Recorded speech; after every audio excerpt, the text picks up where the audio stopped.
विद्यार्थी मित्रों, आज हम कक्षा 8वीं में तीसरा प्रकरण समझेंगे, जो एक गद्य रचना है और इस गद्य का नाम है अंतरिक्ष परी सुनीता विलियम्स।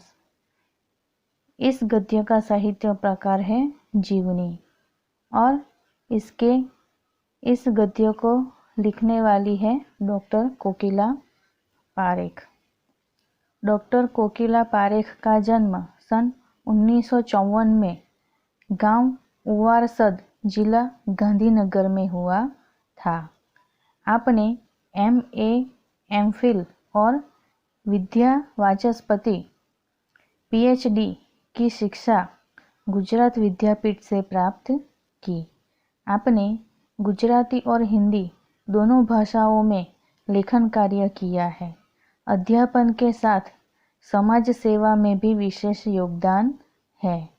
महिला जागृति में उन्होंने अच्छा कार्य किया है। हिंदी प्रचार प्रसार में भी उनका योगदान है। उन्होंने शिक्षा प्रशिक्षा के क्षेत्र में कई पुस्तकें लिखी है। आजकल आप गुजरात विद्यापीठ अहमदाबाद में रीडर के पद पर कार्यरत है। मनुष्य की महत्वाकांक्षाओं की कोई सीमा नहीं है। उसकी दृष्टि आकाश की ओर गई और उसे अंतरिक्ष के रहस्य को जानने की इच्छा हुई। इस तरह अंतरिक्ष यात्राओं की शुरुआत हुई। कई देशों के युवक अंतरिक्ष यात्रा पर गए। इस पाठ में भारतीय मूल की सुनीता विलियम्स नामक महिला की सफल अंतरिक्ष यात्रा के बारे में बताया गया है। साथ ही अंतरिक्ष संबंधी रोचक बातों की चर्चा की गई है। प्रस्तुत पाठ में अंतरिक्षचारियों की जानकारी के साथ साथ अंतरिक्ष परी सुनीता विलियम्स का जीवन, शिक्षा, अंतरिक्ष यात्रा के लिए परीक्षण प्रशिक्षण, अंतर्राष्ट्रीय स्पेस अड्डा, सुनीता का अंतरिक्ष रिकॉर्ड, अहमदाबाद में सुनीता का आगमन और छात्रों को प्रेरणा, लड़कियों और महिलाओं के लिए गौरव, प्रोत्साहन तथा अंतरिक्ष यात्रा में उनके द्वारा विज्ञान की खोजों के बारे में बताया है।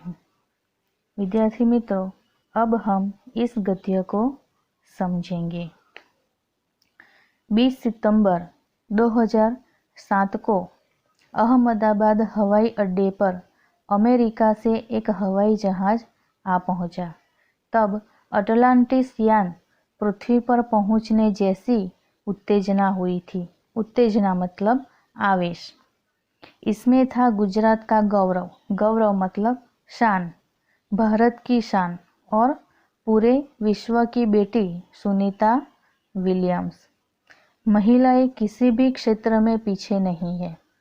वह उच्च से उच्च पद पर आसीन तो है ही, परंपराओं की बेड़ी को तोड़कर अपने अस्तित्व को साकार रूप देने की क्षमता आज नारी में है। परंपराओं की बेड़ी तोड़ना, यह एक मुहावरा है जिसका अर्थ होता है पुरानी परंपराओं को छोड़कर नई परंपरा स्थापित करना। बेड़ी मतलब बंधन और अस्तित्व को साकार रूप देना, यह भी एक मुहावरा है जिसका अर्थ होता है व्यक्तित्व निखारना। कि आज की स्त्रियां परंपराओं की बेड़ियों को तोड़कर अपने अस्तित्व को साकार रूप देने की क्षमता यानी कि शक्ति आज की नारी में है। युवा पीढ़ी की गौरवशाली परंपरा में अंतरिक्ष पर अपना अस्तित्व स्थापित कर चुकी, अंतरिक्ष मतलब आकाश या अवकाश पर अपना अस्तित्व स्थापित कर चुकी भारतीय महिला कल्पना चावला के बाद सुनीता विलियम्स का नाम जोड़ा है। सुनीता ने भारत की प्रतिष्ठा मतलब सम्मान को गौरवान्वित किया है और सफल होकर वापस आई है। हमारे देश के हरियाणा प्रांत के करनाल शहर की कल्पना चावला को प्रथम महिला अंतरिक्ष यात्री का सम्मान मिला था। हमारे राकेश शर्मा भी प्रथम भारतीय अंतरिक्ष यात्री है। दुख की बात यह हुई कि कल्पना चावला हौसले की बुलंदी को छूकर हमारी कल्पना बन गई। हौसला मतलब हमारे उत्साह की ऊंचाई को छूकर हमारी कल्पना बन गई। कल्पना के स्वप्न को और खुद के दीवा स्वप्न मतलब दिन में दिखाई देने वाले स्वप्न की कल्पना चावला के उनके स्वप्न और खुद के मतलब सुनीता विलियम्स के दीवा स्वप्न को लक्ष्य बताकर सुनीता विलियम्स आज इस मुकाम यानी इस मंजिल तक पहुंची है। सुनीता का भारतीय होना हमारे लिए गर्व की बात है। उसके नाम के पीछे विलियम्स लगता है तो फिर भारतीय या गुजराती कैसे? यह हमारे मन में प्रश्न उठता है। सुनीता भारतीय नागरिक नहीं है, परंतु उनका मूल गुजरात से जुड़ा है। उनके पिता दीपक भाई पंड्या का जन्म गुजरात के महेसाना जिले के झुलासन गांव में हुआ था। उन्होंने आधी जिंदगी गुजरात में बिताई। अहमदाबाद में माध्यमिक शिक्षा, उच्च शिक्षा प्राप्त की। डॉक्टरी सेवा देकर 1960 में सदा के लिए अमेरिका गए। वे मैसाचुसेट्स मतलब यह अमेरिका का एक राज्य है। वहाँ का कालमाउथ में प्रसिद्ध न्यूरोसर्जन थे। उन्होंने उर्सबाइन बोनी नाम की युगोस्लावियन मतलब युगोस्लाविया देश की युवती से शादी की। पिता दीपक पंड्या और माता उर्सबाइन के जय, दीना और सुनीता, तीनों संतानों में सुनीता सबसे छोटी है। सुनीता का जन्म 19 दिसंबर 1965 ईस्वी को ओहियो, अमेरिका में हुआ था। मुक्त वातावरण में पली सुनीता में साहसिक वृत्तियां उभर सकी। सुनीता बचपन से ही दौड़, स्विमिंग, घुड़दौड़, बाइकिंग, स्नोबोर्डिंग, धनुर्विद्या जैसे साहस भरे खेलों में भाग लेती थी। वह मेहनती थी, शिक्षक की चहेती मतलब लाडली। घर वाले उसे प्यार से सोनी कहते थे। 6 साल की सोनी ने अमेरिकी यात्री नील आर्मस्ट्रॉन्ग को चांद की धरती पर उतरते देखा था। तब से मन में निश्चय कर लिया था कि मुझे कुछ ऐसा कर दिखाना है। बचपन का संकल्प उसने साकार किया। उसकी हाईस्कूल की शिक्षा मैसाचुसेट्स से हुई। United states naval academy Maryland से भौतिक विज्ञान में स्नातक किया। स्नातक मतलब कक्षा 12वीं के बाद 3 साल के अभ्यास के बाद मिलने वाली उपाधि यानी BA। बाद में परास्नातक किया। परास्नातक मतलब स्नातक होने के बाद 2 साल के अभ्यास के बाद मिलने वाली उपाधि।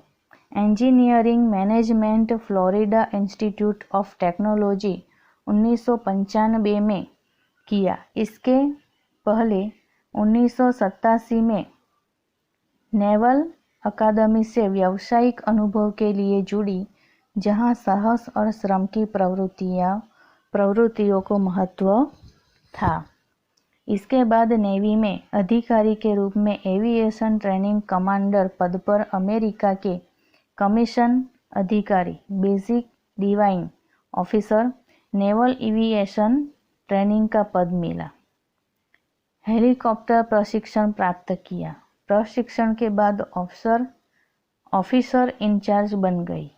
सुनीता को United states naval yeast pilot course के लिए चयनित किया गया। चयनित करना मतलब चुनना। पायलट बनने की सिद्धि को प्रथम कदम माना। अंतरिक्ष पर जाने की तीव्र इच्छा थी, इसलिए हिम्मत नहीं हारी और नासा जाने में सफल हुई। तब से आज तक सुनीता नासा में कार्यरत है, वहाँ कार्य कर रही है।